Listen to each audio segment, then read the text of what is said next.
What's the name of the podcast again? Oh, yeah.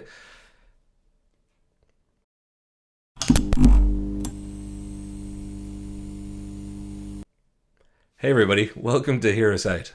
I'm Patrick. And I'm Paul. And this week, we're going to be talking about Aquaman. Yeah, so it just came out, so we're going to have our quick review. We say quick review, but we'll see what happens. Yeah, it just came out, and we're gonna do this and edit it as quickly as we can. So if you see it in 3 months, Aquaman was a film last year. Yeah, with Jason Momoa. Yeah, it was about a guy in a water. Fishman. Yeah. DC, I think. Okay, so what was your initial thoughts on Aquaman when you heard it was coming out? Okay, well, and that's where I kind of kick into. I want to get it out there straight away that Paul is maybe a little bit more versed in the. I'm not going to call him a lesser character, but more versed in the DC comics as far as Aquaman in particular would go. Somebody I haven't spent that much time around, so I only know the top level. When I heard they were doing Aquaman way back at Justice League time, I was like, okay, it's a good idea. Do everyone. Then I saw Jason Momoa do Aquaman, and it was a little bit, alright. It was a bit, yeah, bro, but I kind of enjoyed it for what it was in Justice League. The Justice League line, my man, came out, and I was just like, oh, God. Yeah, well, and again, I thought, screw it, they've got to do something. They've got to go a direction. That's the direction they're going. Who am I to judge until I see the film? So you asked, how was I going into it? I was going into it with I'm not hugely interested because underwater land isn't probably going to impress me, no matter how impressive it is and was. It wasn't top of my list of, I'm dying to see it. Wonder Woman, on the other hand, I was crawling at the calendar waiting for Wonder Woman to come out. So I was maybe going into this with a bit more of a meh. Okay, yeah. What about you? When I heard around Justice League that they were going to do an Aquaman thing, I felt like it was too late. Okay, well, that's just true. Not about the character or anything like that. Jason Momoa, I like Jason Momoa from Ronin, from Stargate Atlantis, and his young work on Baywatch. His very short stint as Drogo from Game of Thrones. Oh yes, Khal Drogo. I feel like they did it in the opposite way. I definitely which I've discussed before. Marvel built their characters up in their own movies, but hinted at the fact that there was a bigger plot going on. DC kind of delved pretty quickly in joining everybody together, and then decided to give. Being honest, they panicked after the Avengers and were like, "Oh God, we need our team up film. Maybe we'll do it first." Bad idea, lads, as it turns out. But yeah, no, I think you nailed that one. Yeah, so Justice League gave me kind of a bad taste in my mouth about the character because, as Patrick said, I've read a little bit more on Aquaman than he has. The DC characters are kind of more. I like Marvel and DC. DC, there's certain characters, certain villains, especially in the DC universe, that are fucking fantastic. Yeah, Rogues Gallery is amazing for DC, to be fair. Yeah, so the Rogues Gallery for Batman and also for Flash. Yeah, Rogue Gallery is a team in Flint. Yeah, I buzzworded us into that actually for a minute there. Sorry. So I was excited to see them kind of. I was excited to see what they would do with the character on his own, but I also had the bitter taste in my mouth that they gave us a shittier version and less of that character in Justice League. Yeah, and don't kill me for this segue because this has literally just popped into my head because of something you said. They introduced Aquaman in the team-up movie before giving him the standalone. Bad idea. Yeah. Except there's one very good example of that being done recently with Spider-Man in Civil War, and it was perfect and worked out really well in Homecoming. Now, I know it's apples and oranges is a completely different scenario because you already had so much of the Marvel universe built up, which is the key point. See, I don't think it's that. I think it's the fact is that Spider-Man has already been built up already. Good point, yeah. He has a couple of movies.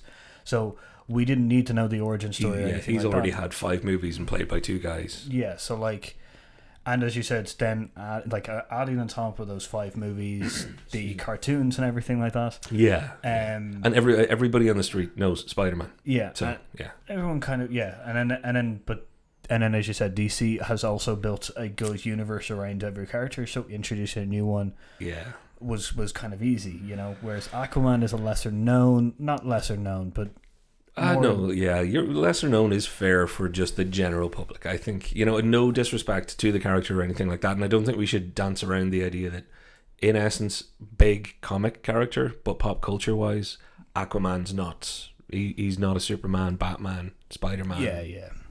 So, that was my initial thought. Was essentially they're doing it the opposite way around. Wasn't happy with the character in Justice League, but excited to see what they would do in Aquaman, the standalone movie. Yeah. So that's us going into it. Now, going into it, and I'd said this to you before I went to see it, that I was a little bit worried I would be biased against it. Not in a kind of, I want this to be bad, but more of a, underwater isn't going to be my thing. So I was like, Paul, you're going to be the fairer critic here. Because you have to know your own bias. You just do. If we're going to end up reviewing, costume dramas at some stage, I'll just be like, I'm out, Paul. You do Downton Abbey. I'll review, adverts from TV or something. Well, I get your point, because I'm biased in the way that I really want DC to work. I got to be honest, so do I. I agree. Yeah, because the animation series, not the animation series, the animation movies from DC are so good that it's just like, what are you doing with the live action? How have you fucked this up so much? It's very simple. It's different people. And it is, yeah. We actually had a conversation off camera about this about 6 months ago. How would you fix the DCEU? And I think your suggestion was, I'd let the people in DC take care of it. And I was like, what do you mean? You're like, the animated features, the animated movies. It's like, oh, yeah. Write that on a postcard, send it in. It's a very simple solution that could work very well. Because originally I understand why. It's very hard to it's very hard to have those characters in a real life setting, but not nowadays, because we have CGI and everything like that. Guardians of the Galaxy. Yeah. Bro, it destroyed every fear I had that modern movies wouldn't be able to do what they're now doing. Yeah. Because I remember saying to my wife before going to Guardians of the Galaxy, I think this is going to be the one to ruin what we've just got. Because I was expecting it not to be what it was. It was brilliant in the end and I loved it. But I was worried, oh Christ, we're going to have people walking down the street going, comic book movies with talking raccoons and sticks, walking around. Mr. Tree there, what the hell? Thank God they did it right.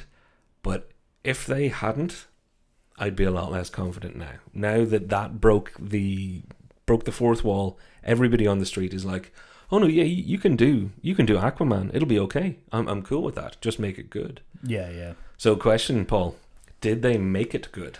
So plot-wise, to me, it was the standard kind of Aquaman. If you guys know Aquaman as well, the standard kind of his rise to power, to the throne of Atlantis.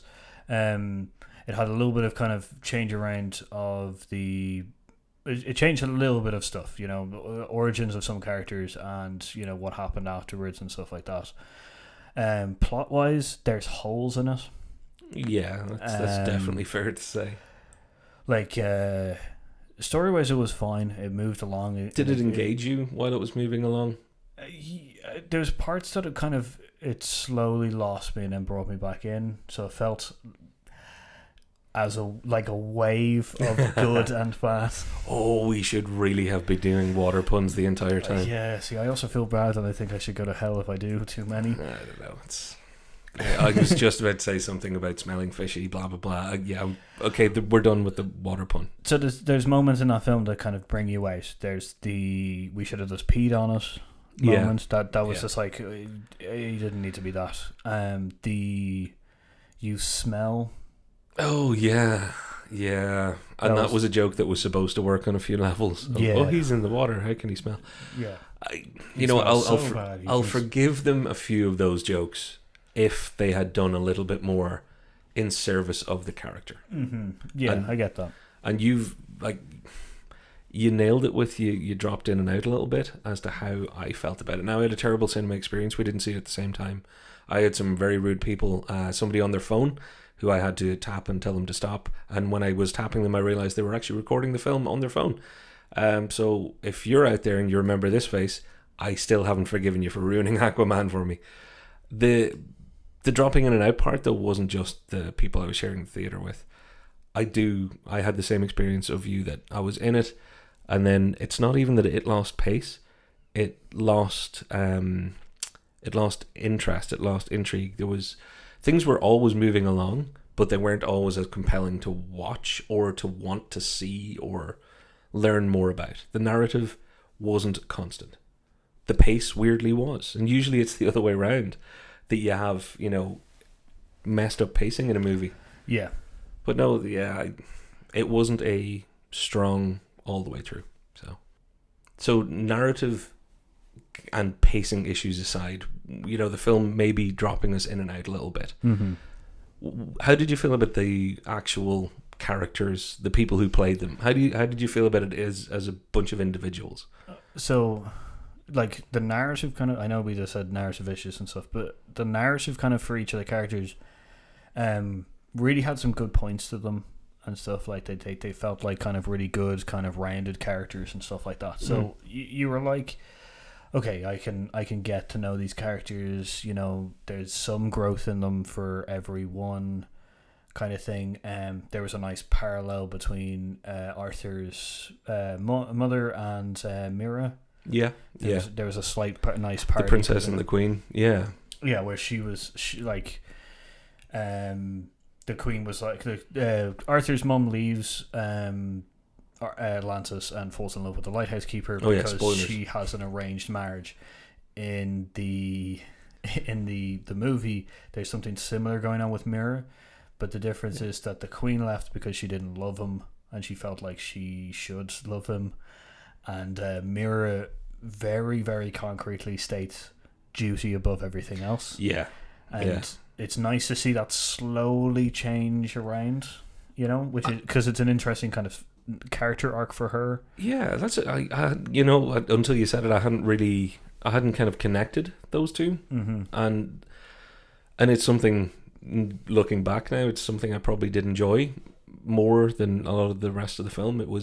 I definitely did enjoy that part of the story. I did enjoy the development of both of those characters. Fair play, Nicole Kidman. She had only so much to do by the nature of the character that she was written. I thought she did fine. Yeah, she did. I thought it was completely fine. Their development was good. Their mirroring of each other, the kind of the callback and the parallel is excellent. Particularly because both of them, it's very, very clear from the start, are independent and badass. Yes, there's in a great way, in different ways to each other, but in a great way for both of them. Yeah, it's nice to see strong female characters in a movie without any explanation of why. Yeah, there's no like she's like we trained her because she's a princess. She's just badass. She's an educated badass kind of person, like that happens to be a noble. So it's good. She also stands up on her own principles, even though, at the start those principles might be slightly dated. Yeah, well, but again, that's showing the culture in the film, which is, or the culture in the society, that's what I mean. Inside the culture itself, because even they say that they're stagnating a little bit. Yeah, in the Atlantis kind of culture thing. So like it's nice. And then Jason Momoa's character, Aquaman, Arthur. He has a small, he doesn't have a small anything. The small the small character development that happens kind of inconsistent, I'd say, rather than small. It's patchy. Yeah. And unfortunately unnecessarily patchy. Yeah. And I think, again, I'm stealing from Paul. This is a conversation we had earlier, and I think you're spot on that they so close to got it right at times and then pulled back, which was unnecessary. And I don't know why they did that, because Jason Momoa, they obviously wrote the character a little for him, or while he was there, they wrote around him. But he did seem comfortable. I don't think it was a problem with him as much as maybe the writer's confidence. Yeah. I definitely think that the writers may not have really delved deeper into the character or into the back resort or the resources, the source material. That's what I was looking for. Yeah, the source material. Because all the bad guys were cool. They had very simple, like Black Manta. We've had a conversation. Black Manta has a very difficult kind of say in this movie. It feels like they knocked out some scenes and really didn't kind of work them. And then the fucking montage moment where he's putting the helmet together was a bit of a. If you talk about one moment that takes you out of the fucking movie, it's definitely that, because that's a music choice. Yeah. What the hell?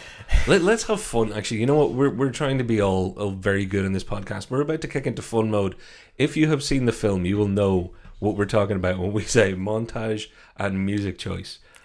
That was weird. It's so weird, and it's like an advertisement for Radio Shack, because you're just like, those are two things that should not have gone together, and one of them is dead already.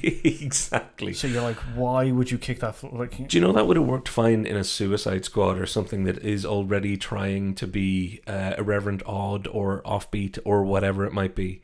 But you've just started off a film dramatically with, Queens on rocks and the transition of from man to king, and in the middle of it they've got 80s montage with 80s music in a weird way. It's a garbage man, not a garbage man, but like a weird junk house man putting something crazy like it was just weird. Here's the good comparison. It is like a really good cosplayer put into the middle of the movie, which are just like, I get where they were going with this, and it's very nice visuals and stuff, and at the end it's going to look great. But it was Cosplay Workshop. Why the hell is that in the middle of the fucking movie? Is there any chance that at some stage somebody was like, oh god, if this movie tanks and everybody hates it, we should at least put in something to say, well, but we were taking, you didn't get it. We were making fun of ourselves all along. Like, is it that? Am I just thinking people are too cynical? Like, I don't know why else it would be there. If it's, I think it was to try and give that character a little bit more kind of like. I think it's because we didn't see him for ages, except for like. So the story with Black Manta is the fact is that he's a pirate. He's, you see him at the start of the movie. He's from a family of pirates. Yeah, his dad was a pirate. His dad's dad was a pirate. His mum's friends were pirates. His cousins probably pirates. Yeah, so you see him at the start of the movie. He's good. Yeah, like as in like he's there. He's an interesting character. They bend it and break it a little bit badly. The acting is not fantastic with him at the start. Paul's being very kind because I kind of crapped all over Black Manta, and I'm not a fan of what they did or how they did it. But yeah, not like I think you're telling the truth in a kind way. No, he was a shit secondary villain. I will openly say it. He is a terrible, like, because it's really hard to have two henchmen in a or two villains in a film. You can do it, and you have to try very hard to get it right without turning one of them into henchman number one, as I was putting it. Yeah, and you can do it well, and he needed to be involved a little bit more in the story, and hints there, nice hints for what his plot would have been good. Yeah. But they didn't do that. Nah, they didn't. Although, having said that, they have, by virtue of the fact of having that cosplay footloose 80s montage, whatever the hell that was, God, now I have Kevin Bacon in my head, that has given us a moment of levity. But I do want to use that to leverage to say there is one other scene that's the exact opposite, and it was a visual feast. The whole film, by the way, visually we should probably talk about next, because it is impressive. But there is one scene, and I want to know, because we haven't talked about this, I want to know if you're going to pick the same scene, where I looked at it and went, nothing else, it was worth it for this. And it took my breath away, and I was like, oh God, I do love that right now. And I think they even had a small section of it in the trailer. It's the guys from the trench, basically the boat scene where Mira and Aquaman, or Arthur as I should call him, we're friends now, they're fighting off creatures. It's spectacular on the top of the water. It's done really, really well. But that moment where the flare goes into the water, they are diving in, the lightning is shooting off, and it gives you a sense of how many of these things are attacking them. I have not seen that sort of mass army moment since like even the battle. I think Peter Jackson maybe did it. He did it well in Lord of the Rings, I think. Yeah, like maybe since then. Yeah, because I was going to say the only other kind of comic book army that we could have even suggested would be the Satari for the New York incident, but it still doesn't feel as vast. No, and that's an infinite hole in from space. There could be billions of the Chitauri showing up, but this in one frame with one flash of lightning. It's one of the best scenes just because they talk about the trench being like really evil and really bad and stuff like that, and like you never get a sense of it throughout the movie until they go there. Yeah. And then it's just like there's a few of them that show up and you're just like, oh, those things are creepy as fuck. They're like the Demogorgon from Stranger Things. That's very, very well put, actually. So you see a couple of them and you're just like, oh shit, these things are creepy. Then they look up and there's loads of them, and then there's like, as you said, they throw the flare in and there's fucking tons of them. And then later on in the movie, even like a normal person who from Atlantis who knows what they are is like, shit, they have the trench with them. Yeah. And you're just like, okay, cool. So these are literally like the demons. They are. They're the deep, dark, bad, and scary. It's the one thing though. Like 10 years from now, when Aquaman is on TV, and you're going out, you got to go to work, you got to do whatever. If Aquaman is on, I will probably be like, "Is it near that scene?" Because I'm going to stay and just watch that scene. It's that good. It's that good. It's a very nice scene. Yeah. So. Right. Visuals. I think. Okay. We're gonna move on from the trench and then move on to the actual visual. So yeah. So I think we can definitely say there's a scene like that. Scene is just amazing. But can we really talk about this movie any longer without mentioning, as I've kind of put it, the Avatar sort of thing of you're in a world for at least part of it. That if you watched Avatar and you loved Pandora, which a lot of people did, they wanted to go and live there and they thought it was amazing. Yeah, with unobtainium. I think there is going to be people who will watch Aquaman and it will speak to them. It didn't speak to me in this way. I watched it and I thought that is visually stunning. But at no point was I like, finally somebody's created the aquatic world I want to see. But I'm pretty sure there will be people, and I'm really happy for them. Yeah. Like I'm not saying this in a snarky way. I'm actually really happy that there'll be people going to the cinema now going, I watched Stingray when I was a kid and I always really liked the underwater or whatever it might be. Although, did you know Stingray? He also had Stingray, yeah. Stingray. It was very good. Very, very. Just for people who knew Stingray as well, it was a very good timepiece. Yeah. It's just like, oh, I know where they are in time. Yeah. Also, do you remember? And slight tangent. Bear with me for 10 seconds. Marina, Queen of the Sea. She was a spin-off character from Stingray. Oh. It was also Jerry Anderson. It was like the same marionette style stuff. Yeah. But it was just about the mermaid who didn't speak. They had a main mute character. I remember her. Yeah, no, I remember. And had the most annoying Stingray's theme tune was rock and roll. It was cool. Hers was Marina. Oh god, it was Queen of the Sea. With their with like, a gigantic soul that they go. Yeah. So when I was a kid, it was like, oh cool, it's Stingray, and like, oh no, it's Marina, Queen of the Sea. I was such a boy. If you like those ones, what was Captain Scarlet? Captain Scarlet. The Japanese theme version of it is fucking fantastic. There you go. We have to finish the podcast now really quickly because I've got to go and watch that. The Japanese version of the Captain Scarlet intro is fucking hilarious. But back to visuals of Aquaman. Yeah, what did you think? Like, it was shining. It was nice. I did like the contrast between the art, the land dwellers and the Atlanteans, kind of differences, and then having the differences between the kingdoms slightly as well, because there's the two kingdoms, Atlantis and another one that looked similar to each other, except for one rides sharks and the other ones were alligators or whatever. It was horses. What are seahorses? Seahorses, which is interesting. And they really kind of lent into trying to make seahorses cool, and they were like, it's never going to happen.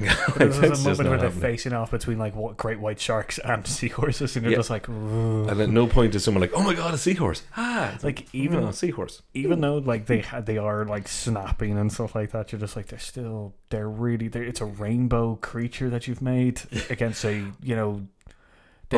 one of the best aquatic movies based on what they're writing. So Yeah, it's true. It's like somebody riding in on a panda. Even if a panda is in real life a dangerous looking thing, you look at a panda and go, "Oh, that's cute." yeah. Same thing with seahorses. Point, I hadn't thought of that. So Oh, but they lent into the visuals of Aquaman quite well. yeah. And the I think difference- execution was like that. I was very impressed that they managed, even down to, I know the hair was CGI, yeah. but it didn't take me out of it. I thought, you know what, you've dealt with that really well. There was one scene with the close up of Jason underwater, and I think it's near the end, and his beard is waving around, And the rest isn't. and like it's literally the beard is just slowly moving around, and I was just like, huh, that's real interesting that they did that much detail, because it's like very gentle. Oh yeah. But the problem is that I noticed this. Yeah. So and it's not good if you know. It's in the middle of the big huge not the end battle, but the moments where he kneels, Yeah. and I was just like, beard.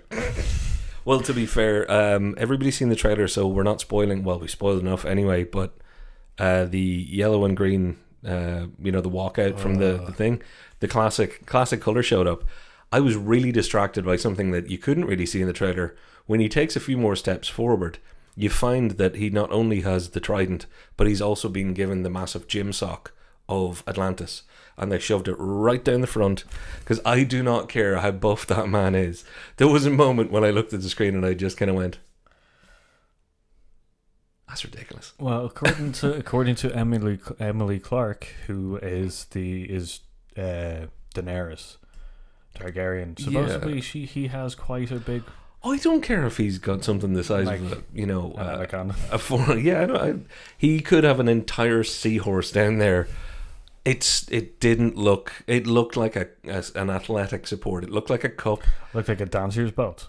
Yeah. Okay. It was really weird. Like, just give him normal junk, people, or make it obvious that you're going, this is part of a suit. Yeah, change the armor layout so that it's actually a little bit more understandable. But it was really like horny ballet. It was weird.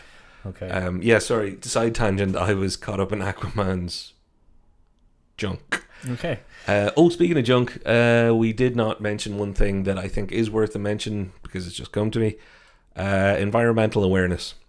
Aquaman is one of the films that was just primed to be able to say something about the state of the world and ecosystems, because it's happening on the planet as opposed to somewhere else. Yeah. And it is happening in the other half of the planet, the bit that we don't see. So the other world. Yeah.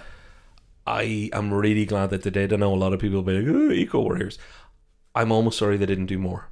Yeah, it's kind of like, the best way to describe it is if the air people were constantly pumping air into our world, and then we just decided to shove it all back into theirs. Yeah. It was a nice kind of like, that's exactly what we would do. Yeah. If we were able to shove methane and carbon dioxide back into the air people's stuff, Yeah, I think it was touched on kind of twice heavily.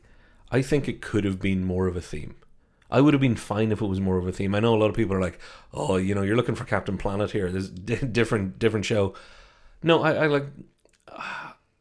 I felt compelled the moment the sea spat junk back out. I was like, yes. You know what? Yeah. They have such a massive news report on it. And it's so much as well that you're just like, Jesus Christ. Yeah. Is that actually how much, it makes you aware. And it doesn't really come up again. Microphone. I'm supposed to speak into this part apparently. It doesn't come up again until Patrick Wilson is pointing out, what, you love these people. They crap on us, and never mind their wars and all the other bad stuff. We have a bit of CGI of somebody harpooning a whale, which I think was a little bit much. It was just like, really, okay, cool. Whales too. We get it. We're bad to fish. We're bad to everything. I love you, whales, the country and the mammal.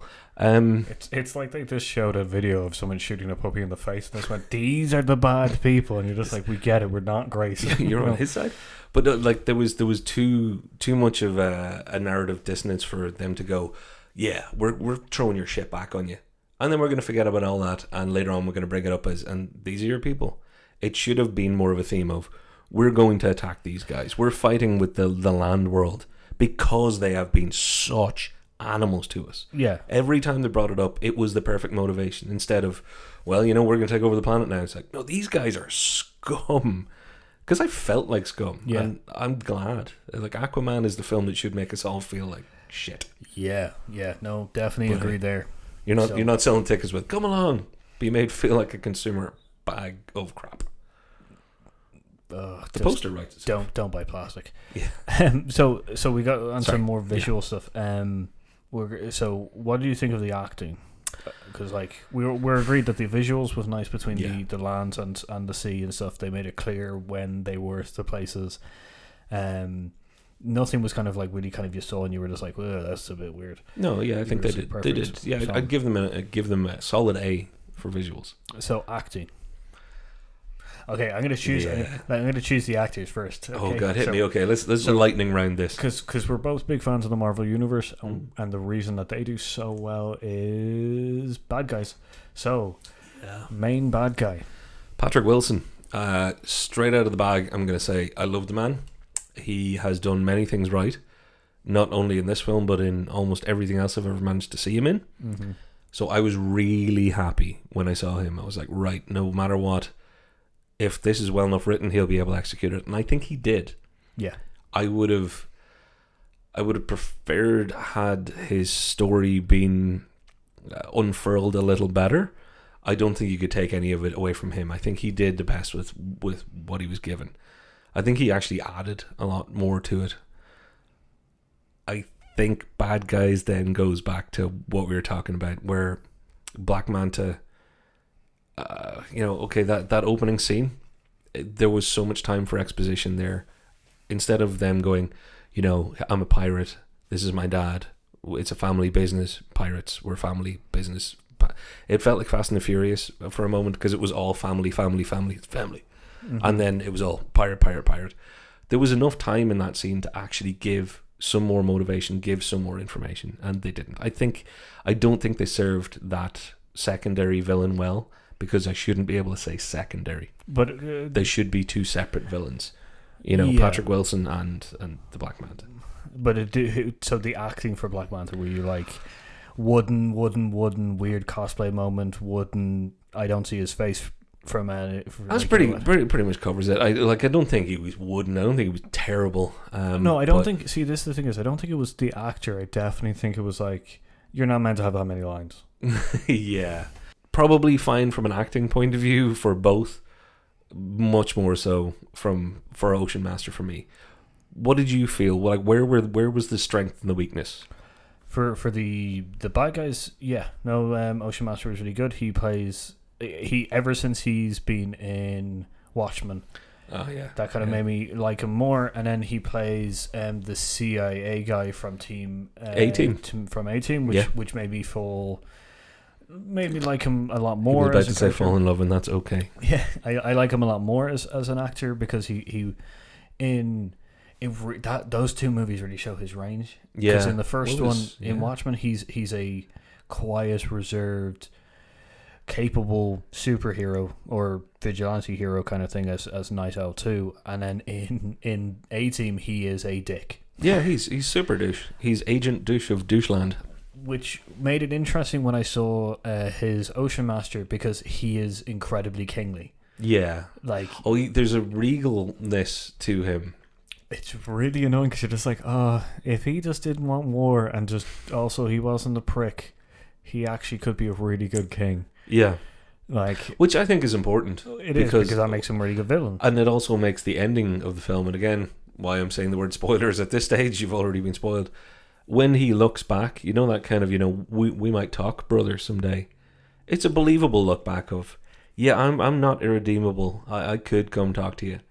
But also, I'm still me. He plays the nice, you know, I'm both sides of this. I'm not pure evil, but I'm probably still going to be a bit of a dick. Yeah. Which is where all the best kind of family bad guys come from. Yeah, like it was really good because it gave him a moment. Like it's just like his character was picked on one moment. Sorry, everybody, I'm distracting Paul because I've moved myself out of frame. Come closer to me. Well, okay. And now we need our montage moment. So okay, well let's look. We've done visual. We've done acting for the bad. What about acting for the good? So what do you think of the leads? Oh, sorry. Just Black Manta. I do think the writing and the combination of him not understanding the character may have made some kind of interesting choice moments for his character. So, and we're not talking not Jamie Foxx Electro bad here, as far as not understanding the character from the actor's point of view. I think it was still written worse than he acted it. Yeah. Whereas I think Jamie Foxx maybe helped make, I think he made some. I think he made some questionable choices. Like I liked his arc from janitor to or was he a janitor? He was hard-working guy. Yeah, interesting tech guy. To Electro was an interesting kind of like Electro was an interesting kind of character development for him, but Jamie Foxx did not fucking help for that because he was just like, I'm a nerd. Well, and then later on he's just like, I'm a nerd. And you're just like, oh, that was really good. I hope that comes out in the edit because that was really good in here. I think we should probably that will show. We're going to do an episode at some stage, no doubt, on people who took something and didn't understand what they were supposed to be doing with it. He's going to show up near the top of that list. Well, we'll have to make a kind of a dual one because there's ones where people have made their own, made choices, and then other ones who have made choices and it has not fucking worked. Which nice segue to, I think, I was going to say Jason Momoa and Aquaman, and the way I feel that they wove a bit of him into Arthur and a bit of Arthur into him, and I think it worked. I think it's the only way it was going to work for them. But I actually really, Mira, I think Amber Heard, I engaged with the character. I don't think she was asked to do too much as an actress in a lot of ways. Again, it felt like they gave her a little bit of, they put the ball in her lane, and I think she ran with it really, really well. Like I think out of all the characters, I definitely think she may have stolen the show. Yeah, like I think she was she was a believable character who grew up in that place. Yeah, which it was really hard to do because it is a fucking crazy place to grow up in. So yeah, I think she's the best actor out of to deal with the character that they had to deal with. Yeah, like the other actors have been in other stuff that's very good as well, but in Aquaman she was the most believable character.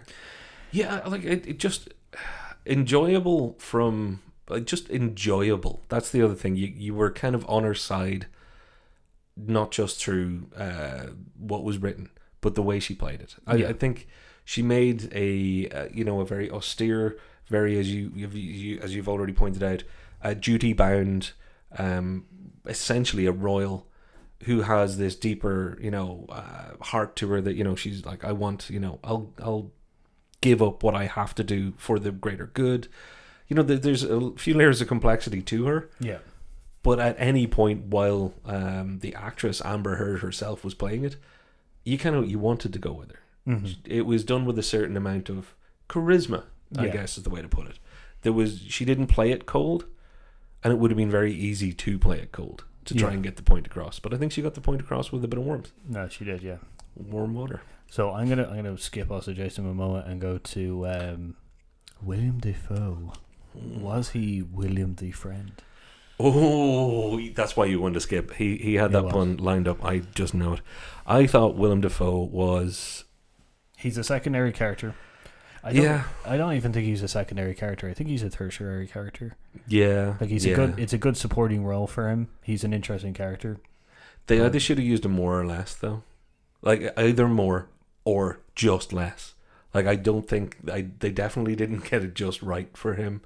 There was either too much, if you look at it in some ways, of they were trying to give a subplot of he's playing both sides, he knows so much, but they were giving an extra story layer for him that was never paid off or used properly. So it was like, well then don't just make him the training montage guy who's a bit of an advisor, or pick one of the things. They tried to give him this, he's the through line, but we're not doing anything with that. Yeah, it was a waste. It was an espionage like subterfuge-esque character that really didn't fucking pay off because you're just like like no, he was the mole that they never did anything with. It was like, okay, yeah, because there's a moment where you suddenly you find out that he's because they also mention him before even talking about it, or they mention him before you even really get to know that character, and you're just like, who the fuck is he? He's played as very significant. Like the script, you would if you read it cold, you'd be like, God, we have to get Willem Dafoe because this is serious. Yeah, it's also the problem is that the first time I saw him on screen, I automatically saw him in the Green Goblin esque look, and I was just like, oh, that is not. Platoon left such an effect on me when I saw it first, 30 years ago or however old that film is, that Willem Dafoe it's a little bit of an issue for me, that I also just see him running out of a forest in Vietnam and being shot. Every time I see him, I was like, oh God, you're still here. I see him in Boondock Saints as well. I've never actually watched that. And I've had it recommended to me by about 15 different people. I would also recommend it. I've recommended it too as well. It's a very, very funny movie. Boondock Saints. Not to get confused with the animation thing. It's two movies that are very good. Okay. They're very stupid, but very fun. Willem Dafoe, I thought, did well. Character was too much or too little, whichever way you look. So we'll speed through the mother and father of Arthur before we go to the main event, which is going to be Jason Momoa, which I think we've kind of said. I think I should let you go first in these. Like I've pretty much said Nicole Kidman, great. The only thing I have to say about the father is he's New Zealand. He's their Brendan Gleeson. For what Brendan Gleeson is to Irish people, he must be their, he is New Zealand, isn't he? Yeah, I think so. Yeah, see, they have a couple more because they have. He's just showed up in so many things over the years. That was like, oh, there he is again. Yeah, because they have Taika Waititi as well. They have Taika Waititi. I've been practicing his name. They also have the Flight of the Conchord guys. Oh yeah, because they voiced one of them voiced the crab from Moana. Okay. Then you also have the guy. I'm not saying that he's the only New Zealand person. It's just before I get hate mail from New Zealand. I love you. It's interesting because he's the one. Like I like the Flight of the Conchords. I like the guy who does the wolf guys in What We Do in the Shadows. Oh yeah. I like Tiki Wakiti. Taika Waititi. I only have one talent on this show now, and that's for me to say his name. So he's going to come up once in every podcast. But I like him. I like the character who played his father. He's a nice. He's such a heartwarming character to see him. How is it that I've seen him in 50 films? And you can't remember his name? I don't know his name. It's not remember. I don't know his name. But I'm like, there he is again. I like him. It is like Brendan Gleeson. Brendan Gleeson's in this one. Brendan Gleeson's great. I saw him in the trailer and I was like, it's your man. Yeah. Yay. But I'm happy that kind of way. I see him in the movie, I'm just like, he's going to be decent. He's like a baseline good actor. So and he not is. A baseline, but like a good, always streamlined guy. And they de-aged him well because you have such a good frame of reference. Having seen him for the last 20 years in things, I'm like, oh yeah, that is what he looked like a few years back. Hey. I liked him. What like... Character-wise, what did you think that they gave the father to do as opposed to the mother being the queen? He's a strong character kind of thing. He's compassionate. He's nice. He's constantly still looking after his son, even though his son is a superhero. It's a nice kind of dynamic. He adds a little heart. I think. Yeah, he added with so little screen time. He added a lot to the film. Yeah, he did. He added warmth. He did. He added a lot of warmth, actually. So we just did the parents, so we're gonna go on to the main event, which I know you talked a little bit about. Aquaman. Yeah. So I'm gonna give it to me. You give me your Aqua. Like I've already talked about his ridiculously large cod in the pants. You also how they've slightly written for Jason and yes. And they wrote for his pants bulge, no doubt. I'm sure that was on page something in the script. We got to get Momoa. He's the only one that can fill the suit. It was 2 pages. It was a fold out pop up script. Sorry, we're doing well here. Yeah, I apologize to everyone. We're doing quite well, aren't we? Jason Momoa. Ooh. Yeah, you hit me with that. I feel they did well weaving him and Arthur together, which made it easier for a lay person like me, if we'll put it that way, who isn't deep into the lore of Aquaman, to kind of go, well, that works. But as someone who knows Aquaman better, Okay. was he a good Aquaman Okay. as opposed to just was it a good performance? No, he's not a good Aquaman from the animation and also from the comic books. Right. But that, like, all these kind of things you have to take with a pinch of salt, because like even Iron Man and Steve Rogers and Oh, stuff they've got like to that. do their own telling, yeah. Yeah, so like I was okay with that. From Justice League, I fucking hated him. Well, he was super bro. Like, yeah. Alright. And it was one of those moments where I really didn't know if it was the writers or if it was him. And my other problem was him as Ronan in Stargate Atlantis, and then Count Drogo. He has not fucking changed character. No, but I will say this much: he's one of those people that probably should never change. And Jason Momoa, if you are watching this, you are lovable and likable and charismatic. You're a lot of things. Everybody does like you because you are good. So unless you know you can do something else, don't. Because nothing will annoy me more than seeing him now leverage into a career of doing, where he's the muscle-bound nanny or something. Oh, like the Vin Diesel type moment. Shit, it was Tooth Fairy or something. Or Yeah, no, that was Rock. See, they've all done one. Yeah, they all have. So Jason, don't fucking go into that ring because you're better than that. Yeah, and you really are likable, dude, and very watchable. And I really liked your Aquaman. So what we're talking about now, though, is what the character of Aquaman maybe missed out on. Well, see, I was saying that Arthur he learns and stuff like that. He is a good person in as a core and stuff like that. Like the Aquaman on in this movie. It's just that his character is not so rough, and he's also not as I've heard committee driven coolness. Yeah, but what I was going to say is, as Ronan and Count Drogo and a little bit of Aquaman, there are moments in this film that really impressed me. Oh, such as the nice kind of moment in the start where he's with the bikers and he says Aquaman. I was like, "Are you that fish guy?" And he goes, "Aquaman," kind of thing. That was nice because he playful and stuff. And then they take the photos and it steadily gets worse because they get drunker and drunker and stuff. So that was good. The moment he's talking about Romulus, Romulus, the founder of Rome, yeah, that moment and stuff like that, and also the part before that in the Greek town square. Yes, those moments were just like, this shows that he has range, and they did not. They were just like they didn't decide to use it as much. Yeah. This shows when he's talking about all the character, all the statues and stuff like that, not being a king. He's going through. He's demonstrating intelligence, going through. I know who this is. They weren't the king. I know who this is. They weren't the king. Romulus. He was the only king of the group here. Yeah. And you know what? You make a very good point that Jason Momoa excelled maybe the more they gave him.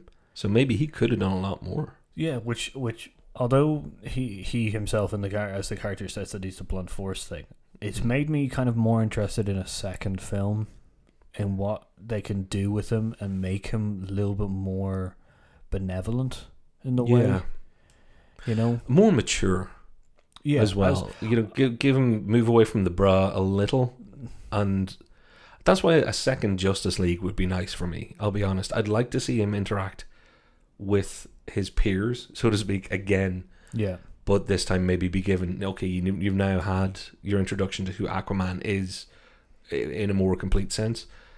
We're growing the character and we're letting the actor take him to a new place. Yeah.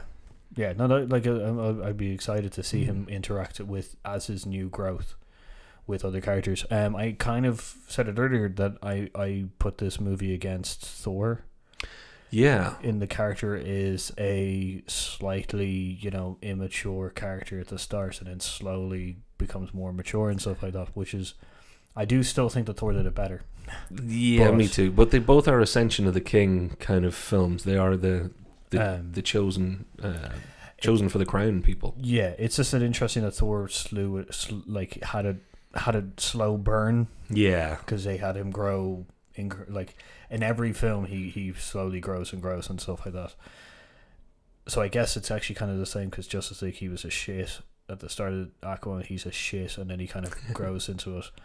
So I guess they're kind of doing the same thing. It's just a weird kind of way of doing it. They could do a Thor in it. The only thing I will say is, maybe, and I know this is just unfair because it's a situational difference for the two characters, but like Thor is, Asgardian, and there was a whole other world that he was then taken out of, and they set the majority of his origin story for the public in our world in New Mexico, and they were able to, in a cast of 3 or 4 people in a very small way, right here we're getting to know Thor, we're getting to know the fish out of water, which is a pun nice. In more ways than one, because they didn't maybe stay out of the water enough with Aquaman early on, now that I think of it, and give him the same room to grow. 'Cause I'm just thinking back, because it's a great analogy to the Thor film. Thor shouldn't have worked, but it did, and I think Kenneth Branagh did a great job. The screenwriters did a great job, but I think part of it was because they were able to draw you into Thor from the big, then into the small for a very long time, then back into the big. Whereas it's Aquaman, the opposite. Yeah, I get you. What you're saying, that's actually a perfect kind of it brings him into the wider picture, which is a little bit more difficult because where you don't have to explain, like where the start of your film is explaining Thor's world. And then bringing it to kicking ours, him right out of it, which is nice because then you get the chance of building it up later on in other movies and stuff like that. Whereas it is a full blown kind of like, you got to know this shit. Which and again, as I say, it's not it's not their fault that they kind of had to do that way a little bit, just because of the nature of the character and the nature of the setting being like Asgard's a long way away. The sea is, it's down the street and just off the edge of where the land stops. So there kind of was going to be no getting away from it, because it's like it's just over there, and it's always just over there for everybody. I'm fairly sure we can see some of it from like one of the windows here. Yeah, if we climbed on the roof, we'd be able to see some water, I think. Okay, so I think kind of consensus wise, like I think you enjoyed the film more than I did, but I think I was sort of expecting that. I don't dislike the film. No. Like, soundtrack was the last thing I wanted to talk to very quickly. Good point though. The soundtrack was very good, except for the cosplay montage moment, which took us out. There was a lot of kind of like, they started off with what sounded like an Icelandic musician, possibly, or maybe Norwegian, and I thought this is excellent. There's something otherworldly about this musical piece, and the vocal that was going with it. I was like, great, completely drew me in. Yeah, and then the montage. So the soundtrack for me, it was nice settings and stuff like that. It was a nice one to go by. Montage moment was bad. I would listen to I will be looking to to get my hands on that soundtrack to have a listen casually, because there was some really interesting musical choices there. And that's nice. You don't get that often anymore. So I'm glad you brought it up, because they kind of deserve more credit than they'll probably get. I definitely agree there. I did want to mention one thing: the auto-tuned screams that were happened, the auto-screen shouts that were happening in the fucking thing. That was because how anytime they talked underwater, they had like auto-tune on their voices, which is a little bit weird. But you slowly get used to it, so you're kind of fine. So here's a question: if they hadn't done it, would I have given a shit? Yeah. No. And that that makes it a mistake for me. Yeah, no, I get it. The fact that I got used to it is kind of a... It's more a testament to you than it is a testament to them. Except for any time that, anyone shouted any like length of time, it was just like... If you've seen the SNL skit with John Hamm doing the cry thing... I probably have. And they auto-tune us, and he's just like... And it's just like it was just felt like a weird auto-tune thing. That's the only thing with the sound quality and soundtrack. As an overall film... It's in the plus column for the film, I have to say. Yeah, the soundtrack was really good. As an overall thing, second best DC movie that I've seen so far. Yes. Out of their DC universe. Yes. And credit to them for... because what's the one thing wrong with Wonder Woman? It's the third act fight at the end. Yep.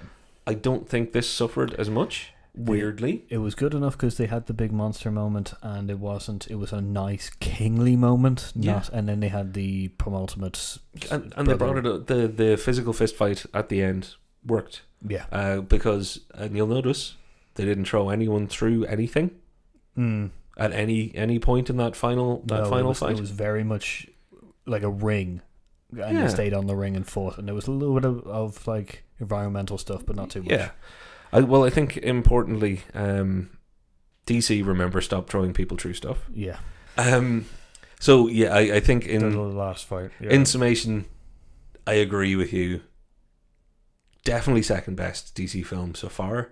I think Wonder Woman could learn from it, not just in that third, that final third, getting the fight right, but I think there's something to be said about the giving more characters more heart. Like when you mentioned the dad when we were talking here tonight, I was like, yeah.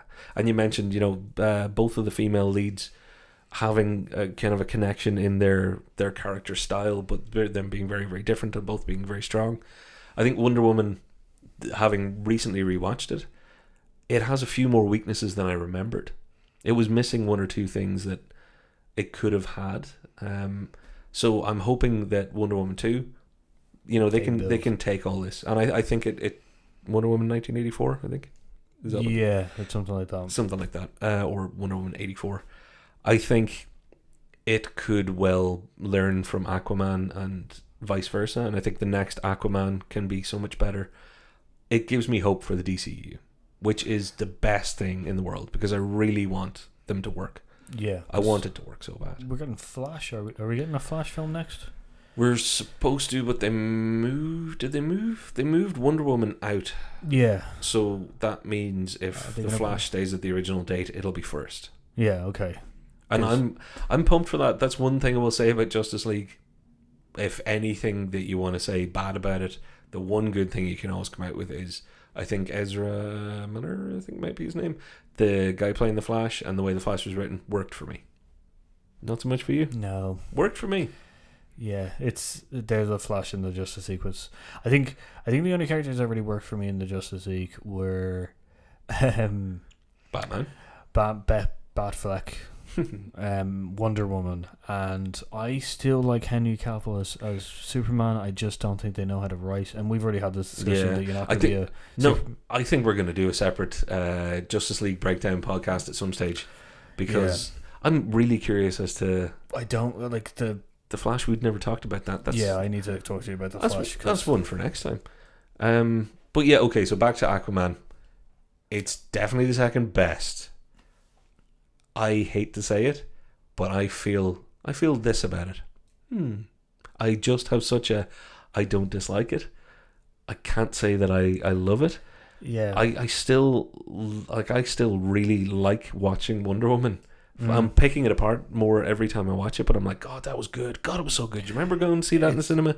It's great. I don't think for Aquaman I'll be looking back going, oh yeah, I remember seeing that and being like, wow, yeah, that was great. It's more like, oh, that was not a disappointment. See, I think with Wonder Woman, the good parts are just going to shore up even more, and that you're going to see the holes a little bit further, and probably they're going to annoy you a little bit more because of the shoring up of maybe the major structure. Yeah. Aquaman, it's a bad feeling when you go, it's the second best, and it's not because it's an overall great film, it's because it's just better than the shit that has come out before it. Yeah. Like, I really hope that people go see this film in the cinema. It's a nice cinema film. It's a decent, do you know what it is? It's on the level of what would you say would be Dark World, and I would say Captain America. Oh, well... Yeah, to give you very quick context on that, we have a long-running disagreement as to what the best and worst of the Marvel universe are. I don't think we have that much of a disagreement with the best. We both see each other as... I think it's the worst is definitely the burning... The reason I said worst and best is because one of the films that I think is the best is actually Paul's choice for the worst, and that would be Captain America. And I don't think you'd be crazy enough to say that Thor: Dark World is one of the best, yeah. Whereas I think it's easily the worst. It's the second worst film in the franchise. Yeah. So it's just that I feel Captain America is the first Captain America is the worst. Yeah, and see that hurts me every time he says it. It really genuinely hurts me because it's not just not in the bottom half; it's way up. We'll take a key and be this Dark World. Yeah, Dark World. It's the Dark World of the DC universe, but the I- problem is I understand. that all of the other ones are even worse. Yeah. So like it's a nice film. It's good. They've set the bar low. That's a problem. Yeah. But Do you know? I would almost say it's the Iron Man 3 or Ant-Man. And I'm I don't know why I just did that to myself, because I almost don't believe it the minute I said it out loud. But it's it's better. Like, it's better than whatever will be the next second worst or second best. If you know, like, it's an order of magnitude away from. I can't even put I guess Man of Steel would probably go next, and then it's a toss up of which one I want to kill first. See, and again, Man of Steel, like, I rate it very poorly. And But is it above Justice League or Dawn of Justice, or like Batman versus? see, Batman versus Superman has some ingredients that I really like, and then it was just destroyed. So would it be Justice League, again, there's some things that I like in it, but there's so much I dislike in it. And when I say some things, I don't mean massive amounts of things. so? Just quickly, No, you're right, would actually. it be, Yeah. Would it be no. Wonder Woman, Aquaman? For me, it would be Wonder Woman, Aquaman, Man of Steel. Man of Steel. Then it would probably be Batman versus Superman, and then Justice League. Like, Yeah, I'd say you could probably just maybe switch Justice League and Batman versus Superman. Man of Steel, maybe drop it down one. So yours would be Wonder Woman, Aquaman, Batman versus Superman, Man of Steel, and then Justice League. Yeah. Interesting. I don't know. Yeah, It's not a bad. you see, that's the thing. It's like choosing which side of your head you want to get slapped on when you get down there. Yeah, pretty much. And I think- again, I want to put it out there. There's so many good things in Man of Steel. There are so many good things in Justice League. There's so many good things in Batman versus Superman. The reason I get so angry about them is it would have been so easy not to mess them up as hard as they did. I think the percentage of good versus bad slowly dwindles as you go down that list. Yeah. like, which is a problem because you're It's just a like huge, you huge so much good in that, and then Yeah. but you've got in Justice League for me it's like probably about 20% good and then 80% shit. Well, then to bring it back around to the title of the video, Aquaman, because we gotta get out of this at some stage. It's just a eternal loop. I know, but and it's because it's fun, and I think I'll give Aquaman credit for that. It's a fun film to even talk about. Yeah, And you know what? We're missing a bit of that. We really were missing a bit of that. it's So kind of, with Marvel films, it's kind of hard to have a. It's like it's so the writers are just so sure of themselves with the storylines and stuff that you're just like it's so hard to pull apart fully, you know. Yeah. Whereas, But we and did. like, so being fair to Aquaman, I can't say a whole lot bad about it.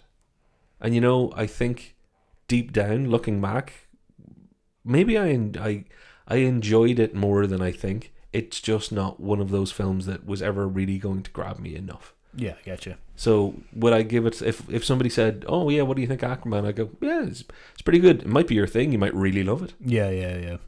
No, agreed. Yeah. No. So I think next time out we're going to be talking about God knows what, but I'm pretty sure Aquaman is probably going to come up in it, just because now the running joke is going to be about montages with 80s music, and possibly Why did they choose large cod pieces? yeah, Because that's also a kind of joke as well. well, yeah. So Because cod is a fish for anyone who didn't get it. no, I was going to let it go. One was just going to float away from me. Okay, so overall, it was a good film, decent enough. Yeah. Like, If you get a chance to see it, see it. yeah, see it in the cinema. It's a nice visual thing anyway. Yeah, I'm gonna give it a thumbs up. Not 2 thumbs up, but a thumbs up. I'm going to give it a flipper and a gill. So Yeah. so I think I'm ashamed of it too. I've been embarrassing for Paul, and my name's Patrick. and I'm Paul, who Yeah. I can't even say it. So like, subscribe, hit the notification bell, comment. Let us know what you think Aquaman. I'd be really, really interested to see where you rate it. Actually, throw in any of your comments about anything that we've said in this video. I would, yes. I'd like to hear what you think about Aquaman. Also, your list of where the DC universe kind of sits. Yeah. Because we'll probably go through a Marvel one later on. Yeah, and we're going to ask that DC question again, but throw it in the comments for now. It'll be food for thought when we're doing our short video on that. All right, take care, swim safe, We've been Heroes Out. and we'll see you next time. Thanks very much.